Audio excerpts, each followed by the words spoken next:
Hey everybody, it's Greg LaBeouf. Hey, welcome to another episode of Awaken, the Protect Our Within. Listen, today I'm going to share with you 3 critical steps to surviving violence. So the big question was this: what do good people do when a society's laws and institutions fail to keep them safe from aggression and violence? How do you get through a growing number of angry, hateful, aggressive people and still remain physically, mentally, and emotionally strong and positive? That was the question, and this podcast will give you the answer. My name is Greg LaBeouf, and welcome to Awaken the Protector Within. Okay, now I'm going to share with you these 3 steps, right? They're absolutely essential. You have to understand them, you have to train them, you have to prepare for them, but most people are blissfully unaware of them. But before I do that, I'm going to actually break training into 4 different categories. You see, the first category that people will train in is martial arts. The second is combative sports. The third is what they call a reality-based self-defense. And the 4th category is violence. Very few people are actually training people for violence. And there is something extremely different between training and preparing people for violence and all 3 other categories. Now, what is that? That's the 3 steps I want to share with you. Here's something I want you to get. Here's the first concept. When you train in martial arts, when you train in combative sport, when you train even in a reality-based self-defense, almost 100% of their training focus is on the actual confrontation, on the fight, on the physical interaction or exchange. Does that make sense? You see, if you're training in combative sport, what do? If you're just going to work your jab, or if you're going to work a kick, or you're going to work a double leg takedown, for the drill, you square off against your training partner. Or you get in the ring, or you get in the cage, and you work the drill, or you spar, right? So they're teaching the technique, then you practice the technique, then you use the technique in sparring or in a fight or in a competition, but 100% of the focus is on what happens when the altercation or when the sport or when the event starts. So it's 100% focused on the confrontation. Now you think, well, that makes sense. If you're learning to defend yourself, you have to practice for the fight. You have to practice for the competition, right? So martial arts is the same thing. They want to practice a headlock or headlock escapes. What do? They literally allow you to put you in a headlock so you can practice the escape. Or your partner lets you put a headlock on them so you can practice the headlock. So you spend 100% of your time in the actual physical exchange or technique. Now you think, well, that makes so much sense. What's different about the 3rd category? What's different about preparing people for violence? Well, if you're going to train people for violence, what you have to know and have to understand is the 3 critically important steps that happen before any of the physical, before the fight. What are the 3 steps? I want to share this with you. The 3 steps are part of what we call the survival response model. Okay, so what is that? I want you to understand how your mind and how your body actually works in a threat. So here's the first thing that happens. I'm going to paint a picture for you. Imagine that you're out. You're out with your wife, you're out with your family, your girlfriend, your buddies, doesn't matter, but you're out somewhere and you're having a great time, and you walk out of a restaurant, you walk out of a movie, you walk out of a hockey game. I don't care, but you're out living life. Where you are at in that moment, that state, is you're happy, you're engaging, you're talking, you're doing all this type of stuff, right? Well, what's the first thing that has to happen whenever there's a threat? Even a possible threat. What's the first thing that has to happen? Well, step 1 is you actually have to perceive the threat. So the first thing that happens in our survival response model is perception. We perceive the threat. How do we perceive the threat? Step 1 is you are either going to see it, you are going to hear it, or you're going to feel it. Right? We have sensory faculties, right? The 5 senses. That's how we're interpreting the world. That's how we're processing the environment around us. But when it comes to a threat, you're going to see it, you're going to feel it, or you're going to hear it. That's how it is. So the first thing that has to happen is your perception. Okay? Now, once we perceive it, we either see it, hear it, or we feel it. The next thing that happens is our mind is going to analyze this. See, we are pulling in information, seeing, hearing, or feeling. The next step is to analyze that, which is, guess what? Your brain is going to ask you a question. Is this a threat? We've seen, heard, or felt an energy, a stimulus. Okay? Your brain then has to decode that. That's a puzzle. It has to be run through a filter to where you're saying, is this a threat? Well, how do you know if it's a threat? People think, it's easy. Well, he's standing there with a gun. He's standing there with a knife. Get out of Hollywood. Okay? You don't see a threat from 3 blocks away, typically, that is just somebody walking down the street with their gun pointed straight out looking for their target.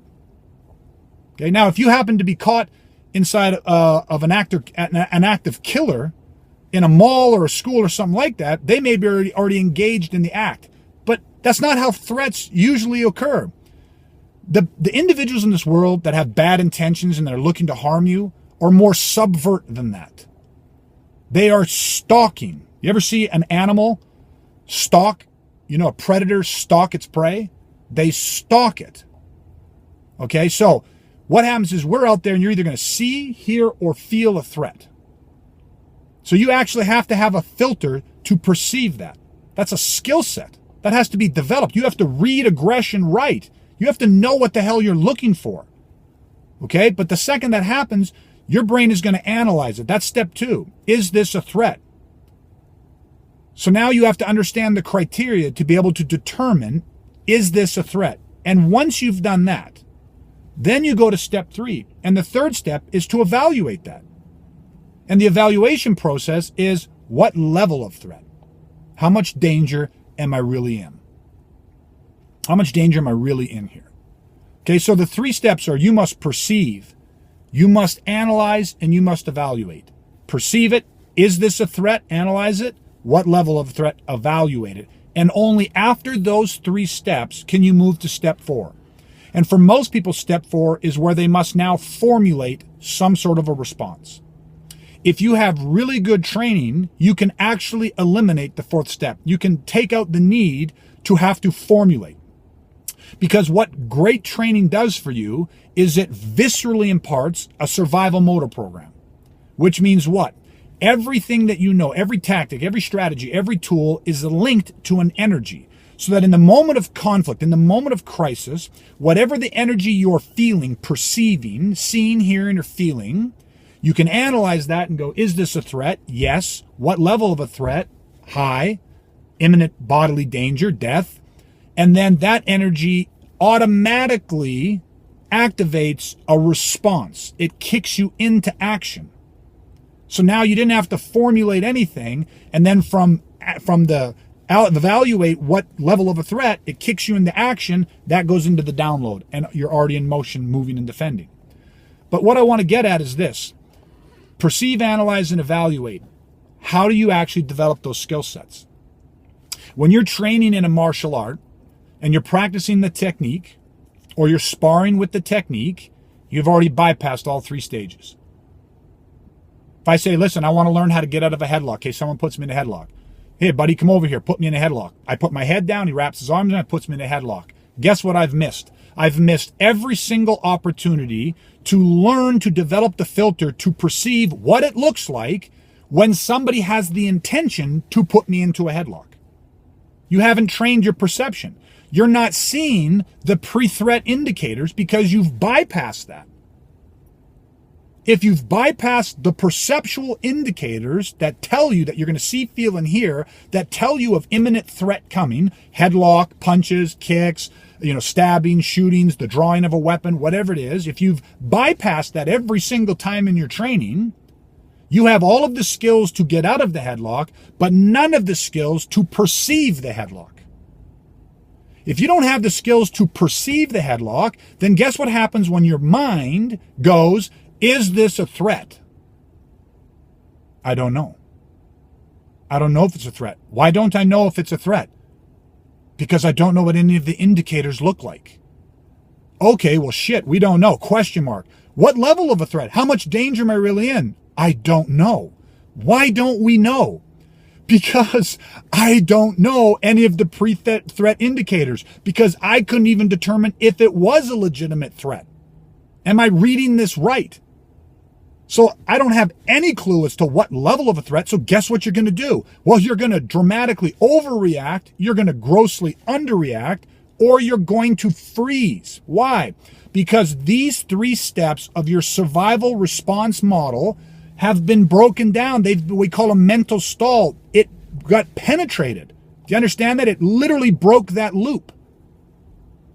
So guess what happens when it's time to go in to formulating a response, or it's time to kick into action and download a response? A stall, a massive stall. This is how you have people with years of training that are world-class competitors, high-level martial artists, right? They have just all of the techniques and all of the attributes and all of those things, and they stall out. Why?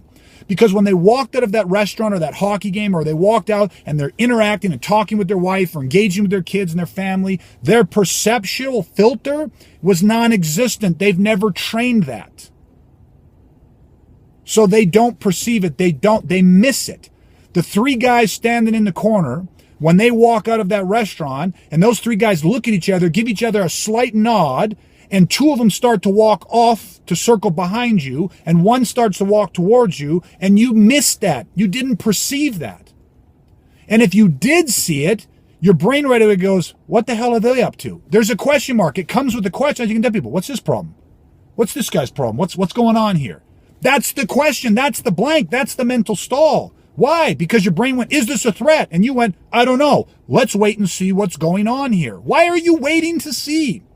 You know how many perceptual indicators you missed when they gave each other that glance where they said to each other, that's them. That's the target. Here we go. Let's do this. Execute the plan. All of those indicators were missed, and those indicators would have been present. They were like screaming it out through their body language, through their physiology. Sometimes even through the communication, they said, all right, that's it. Let them. Yes, let's go. Let's go. Do it. They say that, and guess what? You miss it. You miss it. Or you might see it all, and your brain goes, is this a threat? It's in the analyze and kicks right to step 2. Hey, we saw something. We felt something. We heard something. Kicks right to step 2. Analyze. Is this a threat? I don't know. Let's wait and see. You know how many people have died while they were waiting to see? You have to be able to answer that question. Then it goes, and then the brain's like, what level of threat? If it is a threat, I'm not 100% sure yet. Let's wait and see. But if it is, how bad is this, man? What should I do? Should I start kicking and punching? Should I do it? Should I shoot in and get the leg? Should I put him on the ground? Should I? What level of a threat? I don't know. Let's wait and see. Do you know what we call this? For us in the industry that train for violence, we call it benefit of the doubting yourself to death. Good people literally keep giving other people, bad people, the benefit of the doubt. Let's wait and see. Well, I'm not sure yet. I don't want to make a mistake. I don't want to jump to any conclusions. The only reason you would make a mistake, the only reason you would jump to a conclusion is if you have not trained and developed these 3 steps. If you don't understand or don't believe that your body, your mind, your central nervous system, your physiology goes through a survival response model, right? You don't understand this. But this model has been scientifically proven. We know this is the process. You first will perceive. You will see it, you will hear it, or you will feel it. That is your intuition. And when that alarm level goes off and you see, hear, or feel, you're going to need to be able to analyze that. That's step 1. Is this a threat? To be able to answer that, you have to learn how to read aggression right. When we train for violence, we never jump past the pre-cue indicators, the pre-threat indicators. You can't just jump into the physical. In our scenarios, we run scenarios that sometimes are 15 to 20 minutes. Do you think we're talking about a 15 or 20 minute fight? The actual physical, if it goes physical, if it actually goes tactical, is most times less than 20 to 30 seconds. Sometimes we try our best to be like the Terminator and turn it into a real effed up situation, and that sometimes can stretch out to 2 or 3 minutes. 2 or 3 minutes or 20 or 30 seconds out of a 15 to 20 minute scenario is nothing. Why then do you need 50 minutes? What are you doing? Standing around goofing off? No, you are pre-escalating. We are teaching our individuals when they come through to be hyper aware of the pre-threat indicators, to read the nuances in body language, in behavior, and in communication. We are teaching them to understand that escalation always moves in a linear progression, and you can chart it. It's like literally step to step. Somebody goes from 1 to 6 or 1, 2, 3, 4, 5. They can move up. You can map where they're at. You see, we are training our perception. I want my perception. I want these 3 stages. I want them and need them for my survival to be better than my physical. And I spend hundreds of thousands of hours over the last 25 years training and developing my physical. But that is not what allows you to survive violence. That makes you more efficient at surviving violence. What allows you to survive violence is these 3 steps.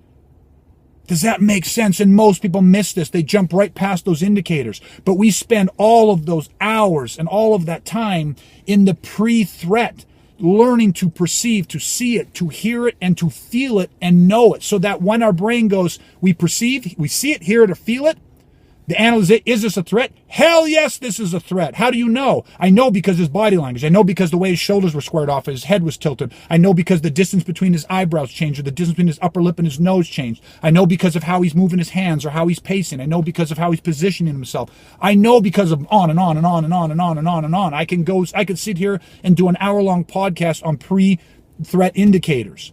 So when I know that, then when it asks, my brain says, is this a threat? It's yes or it's no, and I know with 100% certainty. I have no doubt. What level of a threat? I know that too, because I know where they're at on the aggression continuum, from low trigger phase through escalation right up to crisis, the point when it's going to become physical. I know it because I've seen it, because I've developed these filters. And what I'm talking about has nothing to do with physically fighting. You haven't even begun to learn how to throw a kick punch yet. None of that, because that's not what'll save you. Let me give you a little bit of proof on this. I want you to understand something. Every single day, good people survive against crazy levels of violent assaults, and they haven't had a single day of training. More people survive violence that have never had any training than people that have had years of training and survive and defend themselves. Now, having training is an amazing thing. I'm all for it, but let me explain this. How do good people with no training, how do they survive? Not only survive, how do they become these heroes? How do they act in the face of immeasurable fear? How do they find courage and actually succeed? They do it because hardwired into us, we have this amazing survival system. And that includes our perceptual abilities. We have this intuition. And our intuition can read threat. Our intuition can pick up on it. It is sensitive. It is designed for survival. Our mind is a 200,000-year-old survival organism that is designed to think and see and look for problems. So our mind, our perceptions are there. The problem is we've lost touch with it. We intellectually override our intuition. We get ourselves into trouble. So these people with no training, what happens and how they do it is they trust, they see it for what it is. They perceive it, see it, hear it, or feel it, and they go, oh shit, is this a threat?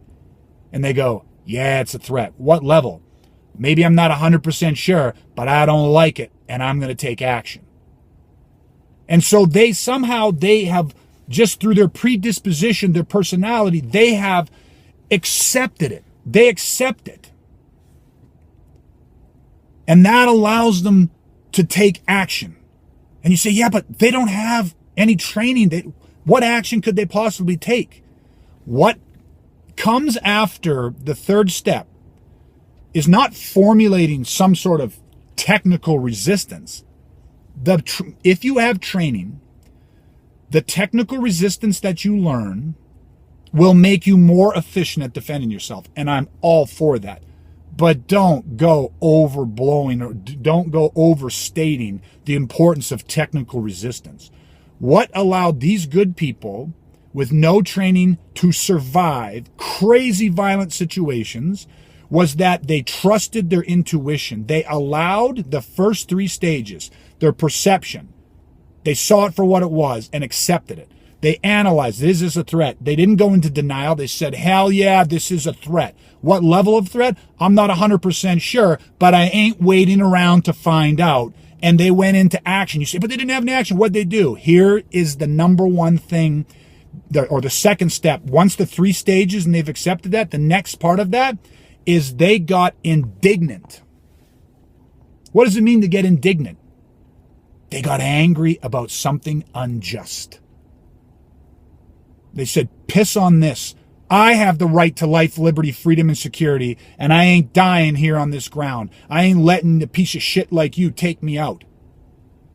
With no training, they said, screw you. You might get me. It's going to be the hardest goddamn thing you've ever done, so let's punch in and get to work. Go for it. And they fought back. See, it's not technical resistance, it's serious resistance that stops violence. Serious resistance. Serious resistance is making a decision that your life is worth it.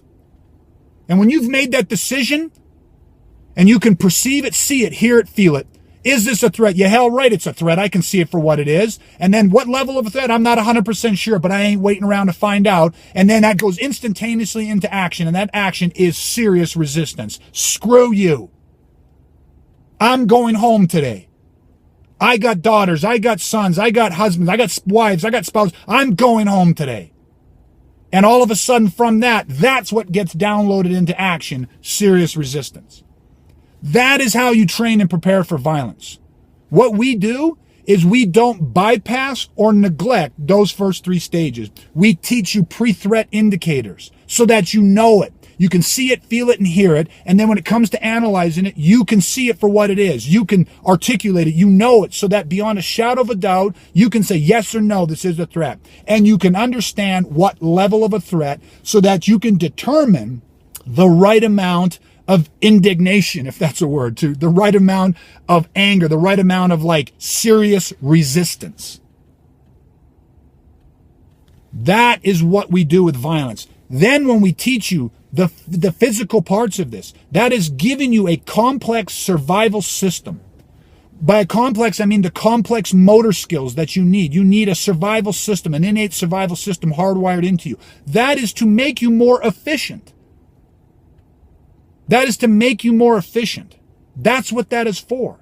That alone, the ability to kick, to punch, to ground fight, to swing sticks, to use knives, improvised weapons, to do all of that stuff, does not give you the ability to perceive threat. It does not give you the ability to analyze and evaluate threat.